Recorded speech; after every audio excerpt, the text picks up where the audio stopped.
ಇವತ್ತು ನಾನು ನಿಮಗೆ ಗಣಕೆ ಸೊಪ್ಪಿನ ಸಾಂಬಾರನ್ನ ಯಾವ ರೀತಿ ಮಾಡ್ತಾರೆ ಅಂತ ಹೇಳ್ಕೊಡ್ತೀನಿ. ಫಸ್ಟು ನಾನಿಲ್ಲಿ ಒಂದು ಪಾತ್ರೆನ ಬಿಸಿ ಮಾಡೋದಕ್ಕಿಟ್ಟಿದ್ದೀನಿ.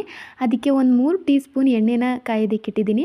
ಹಾಗೆ ಇವಾಗ ಅದಕ್ಕೆ ಒಂದು ಈರುಳ್ಳಿ, ಹಾಗೆ ಒಂದು 4 ಬೆಳ್ಳುಳ್ಳಿ ಮತ್ತು ಒಂದು ಟೊಮೊಟೊ, ಸ್ವಲ್ಪ ಶುಂಠಿ ಮತ್ತು ಸಾಂಬಾರು ಸೊಪ್ಪು, ಹಾಗೆ ಗಣಕೆ ಸೊಪ್ಪನ್ನ ಹಾಕಿ ನೀಟಾಗಿ ಎಣ್ಣೆಯಲ್ಲಿ ಫ್ರೈ ಮಾಡ್ಕೊತಾ ಇದ್ದೀನಿ. ಹಾಗೆ ಇವಾಗ ಸ್ವಲ್ಪ ಮಟನ್ ಪುಡಿನ ಹಾಕ್ತಾಯಿದ್ದೀನಿ. ಅಂದರೆ ಕೆಲವೊಬ್ರು ಏನು ಮಾಡ್ತಾರೆ ಅಂದರೆ ಸ್ವಲ್ಪ ಸಾಂಬಾರದ ಪುಡಿ ಮತ್ತು ಮೆಣಸಿನ ಪುಡಿನ ಹಾಕ್ತಾರೆ. ನಮ್ಮ ಹಳ್ಳಿ ಸೈಡಲ್ಲಿ ಎಲ್ಲನೂ ಮಿಕ್ಸ್ ಮಾಡಿ ಒಂದಿಡ್ತೀವಿ. ಬೇಳೆ ಸಾಂಬಾರು ಪೌಡ್ರನ್ನೇ ಬೇರೆ, ಮಟನ್ ಪೌಡ್ರನ್ನೇ ಬೇರೆ.